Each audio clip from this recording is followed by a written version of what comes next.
Do theme song.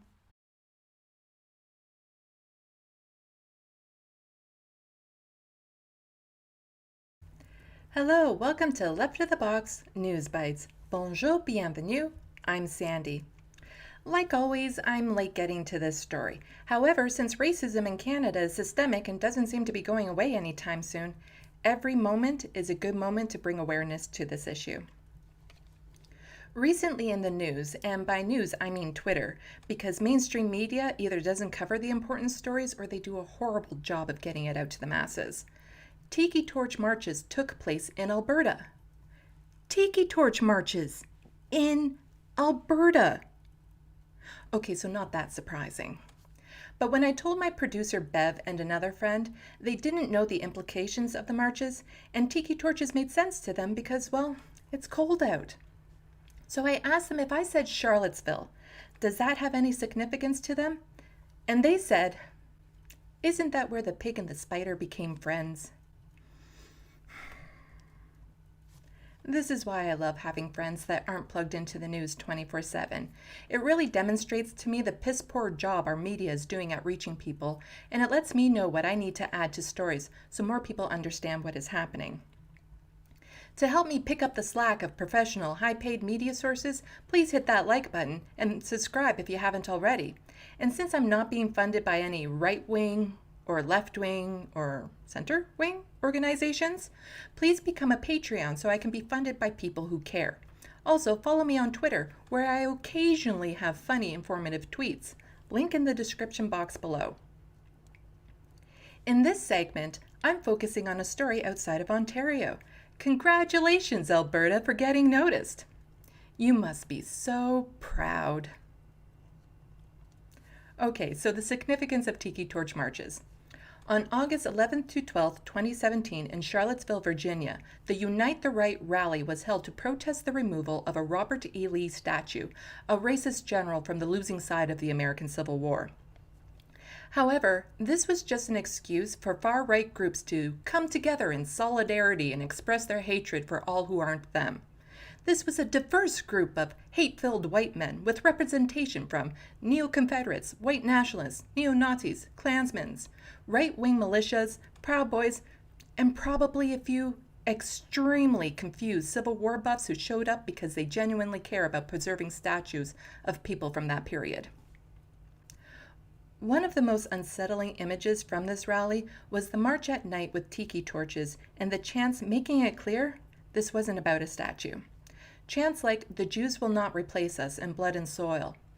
Now, I may not be a historian, but I'm pretty sure Robert E. Lee was more concerned about property rights and keeping people enslaved than he was about Jewish people moving into the neighborhood.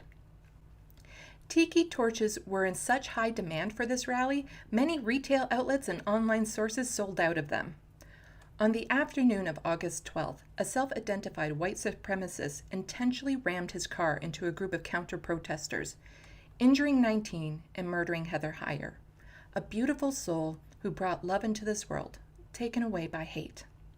Since then, tiki torch marches have been associated with right-wing movements. The marches in Alberta were held under the guise of anti-lockdown protests and started by a group called the March for Freedom. So to be fair, not everyone at these marches were white supremacists. Some of them were idiot COVID enthusiasts who think their right to party at a bar supersedes the rights for others not to die in a pandemic. But these marches were more than just about spreading COVID. They were also used to spread white national influence. The marches were organized and promoted by prominent racists. Racist language and imagery, including a picture from Charlottesville, were used in promotional material, and individuals from known hate groups like the Soldiers of Odin and Urban Infidels attended the marches. Organizers openly encouraged people to use torches, and they made dog whistles so loud, Alabama said, "Mind taking it down a notch?" There were multiple rallies held over several days. At the first march in Edmonton, one person was arrested and several police officers were assaulted. One of the biggest rallies during pandemic times happened in Calgary on February 27th. Hundreds of unmasked people marching with tiki torches. What could possibly go wrong? Despite not social distancing or wearing masks, there are no reports of people being ticketed for breaking the rules. Alberta Premier Jason Kennedy eventually made a statement condemning the event after the NDP and the Liberals, and 2 days after the first Tiki Torch March on February 20th. Reporting from the breakdown on Twitter brought my attention to the marches, and they did a great job following the story. After Googling the topic, I found this clip from Global News, which sums it up nicely. This rally presents itself as a walk for freedom against COVID-19 restrictions, but a deeper look into a burning flame shows there's more to it. Don't be silent! Protesters showcased symbols of racism and demonstrations of white nationalism. This is sending a message to the outside world about what Alberta is about. During the rally in March, several people in the crowd lit tiki torches as they walked the streets. The torches in particular are seen as a racist symbol following the infamous white nationalist rally in Charlottesville, Virginia in 2017. That rally led to several confrontations between white supremacists and counter-protesters. MLA Rocky Pancholi says it's the responsibility of everyone in the community to stand up and speak out against racism and radicalized people.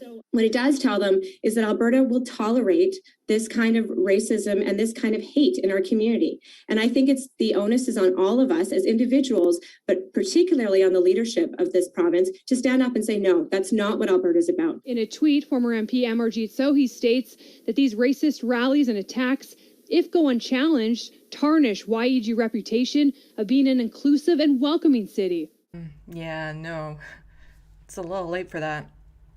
Mayor Don Iveson called the Tiki Torches appalling and that the rally may force the province to tighten restrictions. Political scientist Jared Wesley isn't surprised by the racism, but says right now it's about Alberta's identity. While some people may be leaving Alberta now for a better economic future, others are starting to look hard at Alberta's inclusiveness and say, is this the type of community that I want to be part of? Several police officers were injured during Saturday's protest, and the incident is still under investigation. Lisa McGregor, Global News.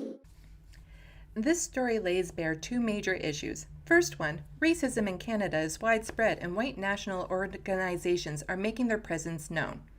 In a future video, I'm going to go into detail of the history of these groups and the evolution of racism in Canada, including the recent motion from the NDP declaring the Proud Boys a terrorist group. The second one is, the media needs to catch up with the times. If it wasn't for the breakdown, I would have never known about this story, and I'm guessing this is the first time many of you are hearing about it as well. Sure, when I Googled it, I found articles about it from mainstream media sources, but if you don't know to Google it, how will you find out about important stories? People aren't sitting around and then randomly think, I wonder if Canada has Tiki Torch marches, eh? And when it comes to government policy, the media tends to skip over a lot of stuff, like the recent vote on Pharmacare for All, and that the Liberals and Conservatives voted it down. The media needs to go to where the people are and present news in a way people will pay attention. Do